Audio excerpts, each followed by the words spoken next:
Kia ora and welcome to this episode of the Image Austenite. I'm Frances Duncan, an author and the founder of the Jane Austen Society of Aotearoa, New Zealand. My co-host is Amy. Kia ora. Today we're discussing chapter 22 of Northanger Abbey. In chapter 22, Catherine briefly beats herself up for her gothic imaginings, but very quickly takes them on another path during a tour of the grounds. She does exactly what she swore that she would be way too scared to possibly do when Henry was doing his little, gothic world build flirtatious story time and opens a mysterious cabinet, and that mysterious cabinet is not a particularly mysterious cabinet. It is, in fact, just a cabinet. Contains not some secret diary or mysterious family history, but, receipts.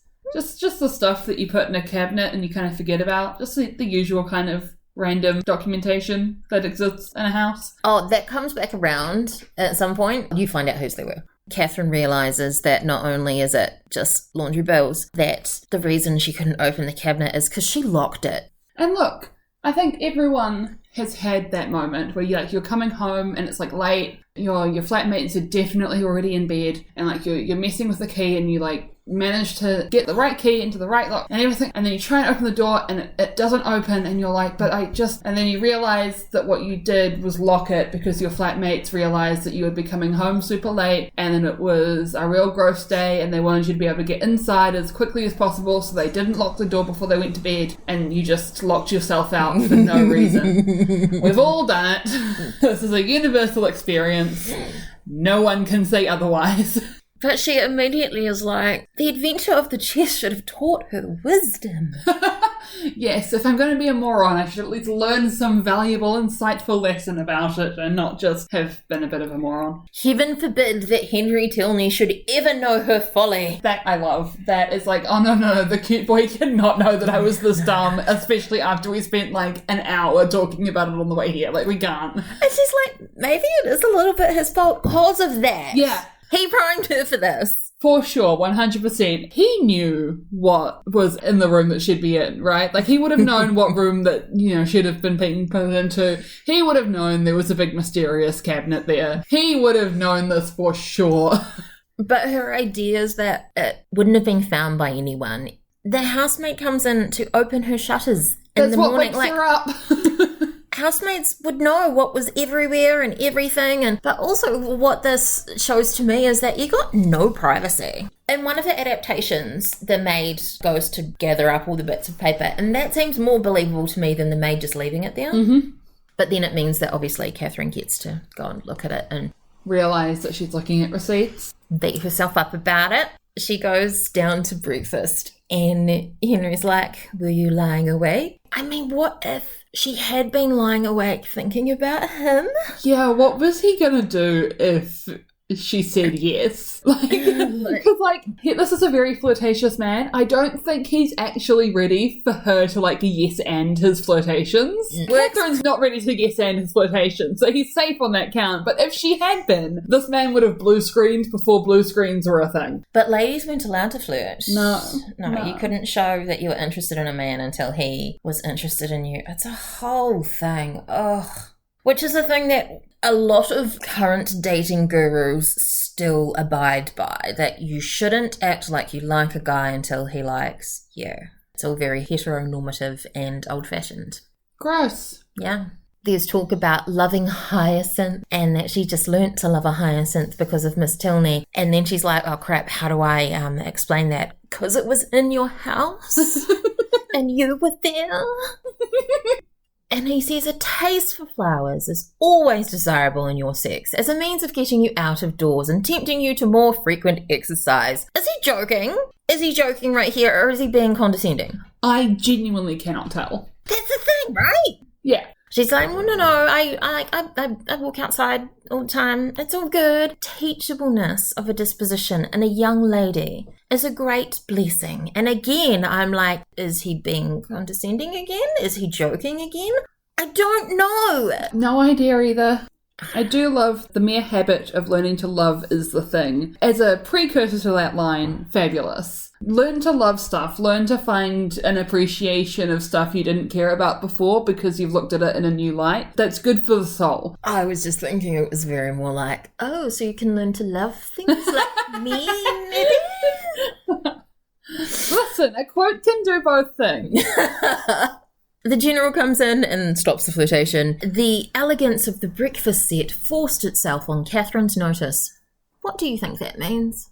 They brought out the fancy shit, but also the, like, ongoing interaction with the general for, like, the rest of this chapter. It shows off some, like, rich person nonsense, and then she mentions how, like, her family or Mr. Allen have a much smaller thing and do much more poor person stuff with it, or like comparatively poor person stuff, and he's like, oh, delightful, that's true living. And it's like, my guy I can tell you want to cosplay a poor person so bad. Oh, it's fully a humble brag though. Yeah, this breakfast set is it's old now. It's 2 years. 2 years old. The manufacturer is so much improved since then. It's Yeah. like, oh, so you got an early version that's like more special now because it would never be reproduced in that same manner. That's what you're saying. You've got like a super limited edition. Oh, so he's like a hipster. I liked it before it was cool. Maybe.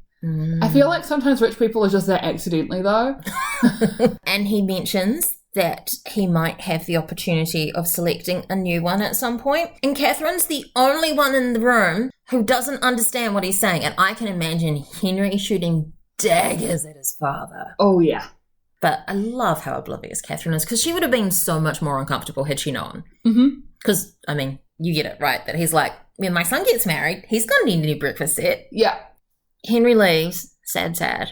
General Tilney talks a lot. He's like, Eleanor, tell her what you think, and then talks right over Eleanor so she doesn't have so any much. sort of say. Like, we were talking about Isabella having really long paragraphs of speech. This man talks for like 2.5 pages straight. He just goes. Ladies can best tell the taste of ladies in regard to places. Then it says, as well as men. Are you being condescending to women, or are you... I don't understand. That is, ladies can best tell the taste of ladies in regard to places, and ladies can best tell the taste of ladies in regard to men. That is what that is. Oh, wow. Yeah. Oh, wow. Yeah. He really said that to her. Oh, yeah.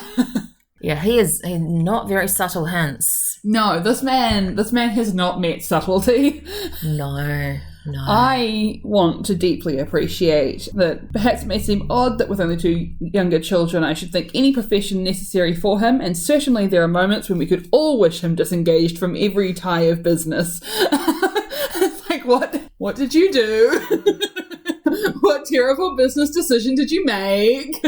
Oh, you reckon they're hard up for money? No, I don't think hard up for money. I think it's, again, rich person thing where, like, you go like, well, here's baby's first, like, stocks money. You can make your first investment and you can, you know, get a handle on it with the pocket change that we can afford to lose. So you invested the money in what? An edible chocolate fountain. Sorry, can you explain to me what an inedible chocolate...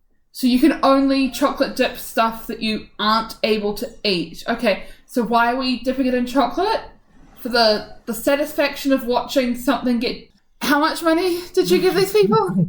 Like that. I mean, that's not what's happened exactly. It's a family living, which means that it's somehow attached to their estate, presumably, even though it's like 20 miles away. So it's got its own little village, and he's the clergyman of the whole little village, and doing that earns a certain amount of money. Apparently he will not be ill provided for, i.e. he should actually have enough money. But one of the things that stands out to me in this novel is we don't know how much anyone's worth. No one's dropping figures. Which is so weird. In Austen, someone's introduced and immediately we usually know how much money they have. Yeah, like that's a whole thing in Pride and Prejudice. It's like, this person's worth X many pounds a year, da-da-da-da-da. Yeah, they turn up, everybody knows how much money they've got, whether it's just cash, whether they've got land that produces that money. And it's weird to me that we don't know. What does not ill provided for mean? Does it mean that he will have £400 like James Morland? Does it mean he'll have £800 like James Morland after his dad dies? Does it mean more? Does it mean less?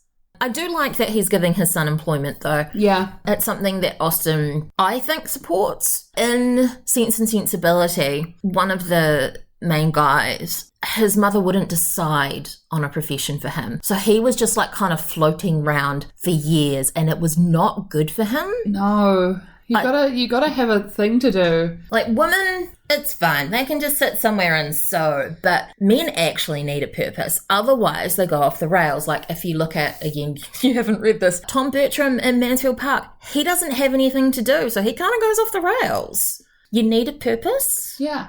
Which, in this period, is a bit difficult to have. But she's so eager to look at the house. She's like, I've already been here 18 hours and I've barely seen anything. She wants to look at the house, and the general wants to look at the garden, so that's what they end up doing. And Miss Tilney obviously sees that this is his machination. She's like, he always walks at this time of day. But Catherine doesn't see that. She thinks he's still pandering to her, and that she somehow indicated she did want to go look at the garden. She doesn't care about the gardens. She just wants to see the house. But if Henry was there, they could go see the gardens, because then he would tell her what was pretty about them. It wouldn't be like a romantic walk or anything like that. It would just be like another art lesson. It would just be another art lesson. And then I could learn what makes paintings good. That's all it is. I bet I'd look really pretty under those trees. I'm just saying. But then the general takes them to the kitchen garden. This is not showing the grounds. This is like the back end. Here's where we grow the fruit and vegetables to keep us fed. Why are you showing me this? Aren't you supposed to be showing me the pretty things? I would argue that a well-producing kitchen garden is pretty cool, but that it's coming from a modern age and from someone who manages to kill most plants that she interacts with on a daily basis. So my standards are quite low. Catherine is 17. She's not going to care about this shit. Nope. She's like, show me the pretty flowers. I've just recently learned to appreciate a new kind of flower. Show me them. Then they separate from the general to go down a gloomy path.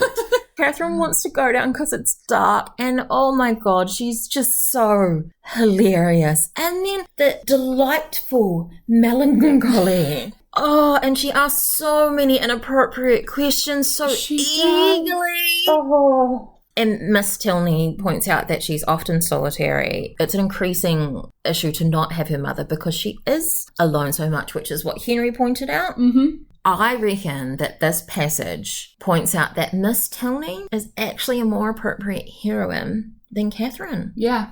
Her mother's dead and she's alone. Catherine is an inappropriate heroine for the genre that she wants to be in, but Miss Tilney is very much the heroine that you would be reading about if this was a different author's book. Although, talking about the gothicness of it all, Catherine decides that something about the turn of General Tilney's features spoke his not having behaved well to his wife. We love a bit of phrenology in the house, yeah.